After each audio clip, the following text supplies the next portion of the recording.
Hello, ladies and gentlemen. We are about to start another source for information and research and art or quotes and different passages that we can use to help us answer our question.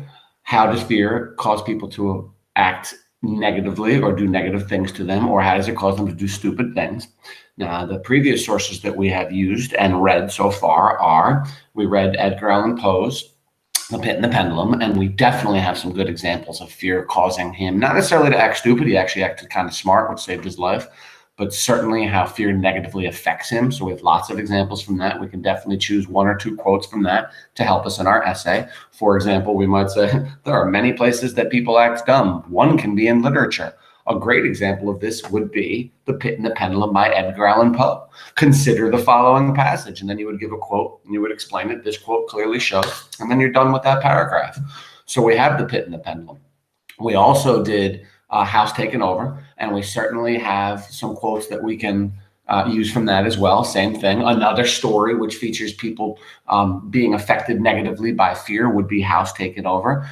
Consider the following passage, then you'd give your quote, then you would say this quote clearly shows, and then you're done with that paragraph. So we're seeing how easy this can be. Another source that we used, which was a really great source, which was Control Our Fear, Why Brains Can't Control Our Fear. Let me look it up, the name of it right now. Why Do Some Brains Enjoy Fear? Pardon me. Has fabulous quotes, and those are more scientific. So a way you would start that paragraph when you're writing your essay is, not only do you see this in literature, but you also see it in real life.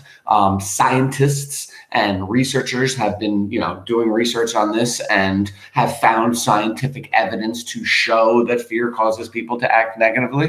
Consider the following passage from Why Do Some Brains Enjoy Fear? So we're seeing how this works. This quote clearly shows, and then you're almost done right with your essay. So what we're going to need after those three quotes, three sources, one from Pit and the Pendulum, one from House Taken Over, one from Why Do Some Brains Enjoy Fear, is one more quote. And we've got a couple more sources that we're going to look at. And today we're looking at three poems. Now, you are not going to have to choose a quote from one of the poems if you don't want to for the essay, but you do have to read these poems for me now for this assignment. And also you have a couple of homework assignments you'll have to do for these poems. One, you're going to do a research for each of the, or not each of the poems. You're going to pick one of the two poems we read today, and you're going to do research for that, which is you can research the author, you can research anything they talked about in the poem. Anything that caught your interest, give me a page of information from the internet. Make sure you post on your assignment the website that you took this information from, and make sure you read that. So that's a simple assignment. It should take you 5 or 10 minutes. And the other thing that you're going to do is you're going to choose one of the two poems that we're reading today. One is called Beware, Do Not Read This Poem. And the other one is called Windigo. You may have heard of Windigo. He's a monster. We'll talk about that when we get to it, though. In fact, you might do your research on Windigos. It's a type of monster. I believe it's Native American monster, somewhere found in North America, but you'll find out more in your own research. And then the last poem we'll read, which we'll read tomorrow, is Edgar Allan Poe, another Edgar Allan Poe story, but this time it's a poem, and it's called The Raven, and I'm sure many of you have already heard this poem before or heard of it. But we'll get to that when we get to that. The other assignment I was saying that you're going to do for me tonight, so one is a research on either of the two poems that we're reading today, and the other is you're going to choose one of the two poems and you're going to do a first read guide for it. So let me take a look at the first read guide right now. Let's take a look at what it looks like. All right, so there we go, first read guide. Let's take a look at what this looks like.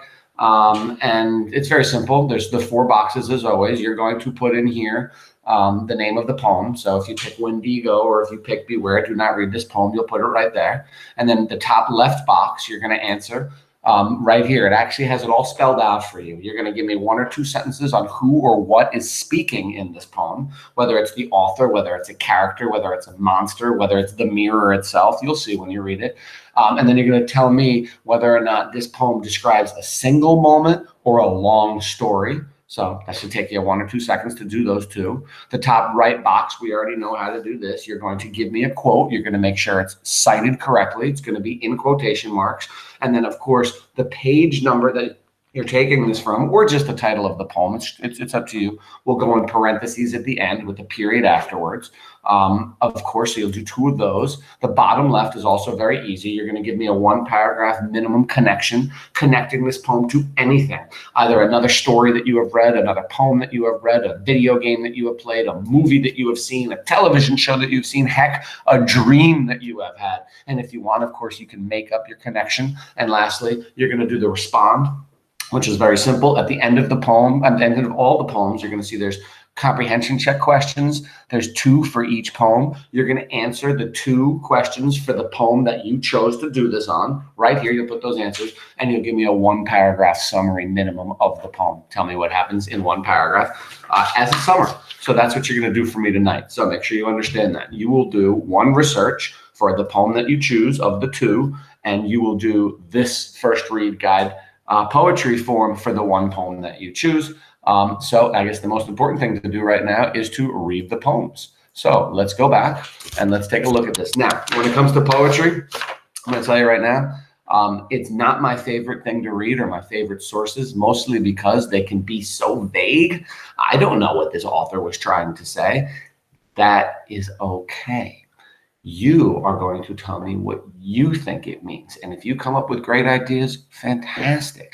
If you could come up with nothing, if you can't find any fear in this, you know what? For the 2 annotative quotes that you have to do, just do anything and just say, I don't understand what this quote means, or I think this might be fear, I'm not sure. You can't get that wrong as long as you try. And if you don't like them, then you don't use them for your essay in a couple of weeks when we write our essay. But maybe you'll find a quote or 2 that you'll like. So let's take a look at our first poem. It says, beware, do not read this poem. I'm going to read it. I'm going to read it. So let's go. Tonight, Thriller was about an old woman, so vain she surrounded herself with many mirrors. It got so bad that finally she locked herself indoors, and her whole life became the mirrors. I'm going to have a little note right there. Did she lock herself indoors because she's afraid? Is she afraid? Which is cool. There's my little annotative note right there, and that would be good. My annotation and my note. This quote clearly shows that she might be afraid. Turn the page. Let's continue. One day, the villagers broke into her house, but she was too swift for them. She disappeared into a mirror. Each tenant who bought the house after that lost a loved one to the old woman in the mirror. First, a little girl, then a young woman, then the young woman's husband. So whoever buys this house, they move in and people disappear into these mirrors. That's pretty scary. The hunger of this poem is legendary. It has taken in many victims. Back off from this poem. It has drawn in your feet. Back off from this poem. It has drawn in your legs. Back off from this poem. It is a greedy mirror. You are into this poem from the waist down. So she's saying right now, I'm just telling you what I think she says. You can do it your own way. That the poem sucks people in and takes them. Not in a good way, by the way. I think this is a negative way. Let's continue. Nobody can hear you, can they? This poem has had you up to here. Belch. This poem ain't got no manners. You can't call out from this poem. Relax now and go with this poem. Move and roll on to this poem. Do not resist this poem. This poem has your eyes. This poem has his head. This poem has his arms. This poem has his fingers. This poem has his fingertips. This poem is the reader, and the reader, this poem. Statistic. The U.S. Bureau of Missing Persons reports that in 1968, over 100,000 people disappeared, leaving no solid clues, nor trace, only a space in the lives of their friends. This is very strange. Based upon the end that she gives the statistic, the author tells me that this poem is about missing people. This poem is about the fear of someone disappearing and not knowing what happens to them. And think about the awfulness of that. If someone disappears from your life, it's one thing for them to say, I'm done with you. I'm never coming back. Okay, I understand. I can get over that eventually. But if someone you know or loves just disappears, gone, that's unbelievably scary. And it happens to people. I wonder if it happened to this author. So that's one poem dealing with fear. And in this case, it's the fear of people going missing. Let's continue. Let's go to our second poem of today, which is Windigo. Allow me to find it in my papers. Hold on one second, please. I have it here. Aha! Here it is. Windigo. Now, this is a cool poem. When you, and if you want to, a good thing to do your research on, or research, however you want to say it, is on the Windigo itself. That's a monster that you're going to find out about in your research, or you could do the author or anything else that you learn about in this. But let's read this. This one can be very scary to some people. Let's go. Windigo. You knew I was coming for you, little one, when the kettle jumped into the fire. Towels flapped on the hooks, and the dog crept off groaning to the deepest part of the woods. I mean, just listen to that first part. You knew I was coming for you, little one. I mean, that doesn't sound like a nice thing. That sounds like a monster is coming to take a child. Let's continue. In the hackles of dry brush, a thin laughter started up. Mother scolded the food warm and smooth in the pot and called you to eat. But I spoke in the cold trees. New one, I have come for you. Child, hide and lie still. The fact that they say new one, I have come for you, not only is it a child, but it seems like a very young child, possibly even an infant, that's with its mother and the mother's about to feed it. But this monster's creeping around in the woods and it's saying to the child, I'm coming for you. Listen.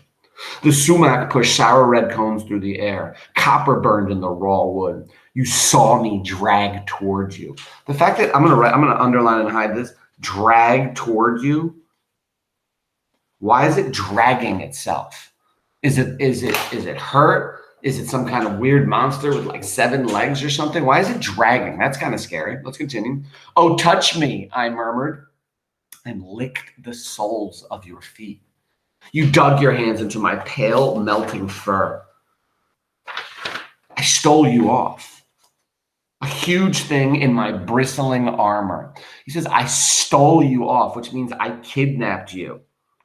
Steam rolled from my wintry arms. Each leaf shivered from the bushes we passed until they stood naked, spread like the clean spines of fish. Then your warm hands come over and shoveled themselves full of the ice and the snow. I would darken and spill all night running until at last morning broke the cold earth and I carried you home, a river shaking in the sun.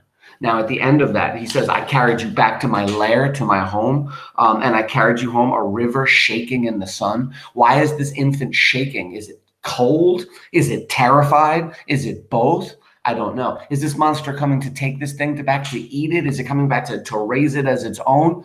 We don't know. And that's maybe even the scariest thing of all. Is it not a monster? Is it just a thing in the woods, like a wolf that might come and take your baby away when you're not looking? Did stuff like this happen in the old days? Does it happen today? You might see videos online of like giant birds that come down, and this happens, like giant eagles, vultures. I don't know about vultures because they normally do dead things, but eagles or falcons, and they actually try to pick up little babies and fly away with them to eat them. Heck, it's really awful. But a couple of years ago at Disney World, I seem to remember an alligator came up out of the water and took a 2-year-old boy and dragged him away to his death. And the father saw it happen and tried to bring him back in. I mean, how awful, how scary could something like that be? I think that's what this poem is talking about. But again, it's what you think this poem is talking about, so you tell me that. So again, let's take a look one last time. There are 2 assignments for tonight. You need to do 1 research for either of those 2 poems that we read, either Windigo or Beware. Do not look into this mirror. You could do the authors. You could do anything they're talking about it. 1 page of information on research. The other thing that you need to do for me tonight, of course, is, and I'm going to show you one more time, you need to do, where is it? I'm sorry, I'm doing the wrong button. Right here. You need to do this, which is, again, the first read guide poetry. You only have to do it for 1 of the 2 poems, whichever poem that you like better, and answer the top left. Tell me 1 or 2 sentences, who or what is speaking. Is this a single or a story or a single moment? On the bottom left, you give me a 1-paragraph connection to anything. I mean, I already connected the 1 poem, Windigo, to that awful story at at Disney World a couple of years ago, which still makes me like, oh my God, I can't believe that. Imagine seeing something like that happen.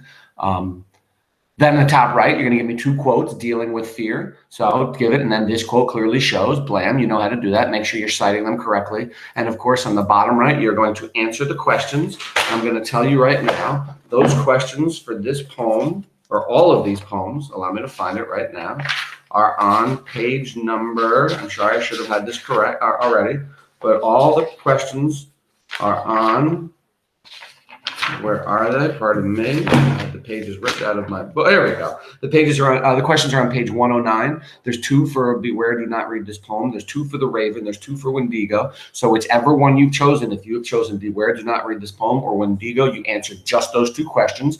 You put those answers right here in this little box. And then underneath that, give me a 1-paragraph summary of the poem that you chose. Thank you very much, everybody. Really fantastic job today. Tomorrow, we'll read the Raven.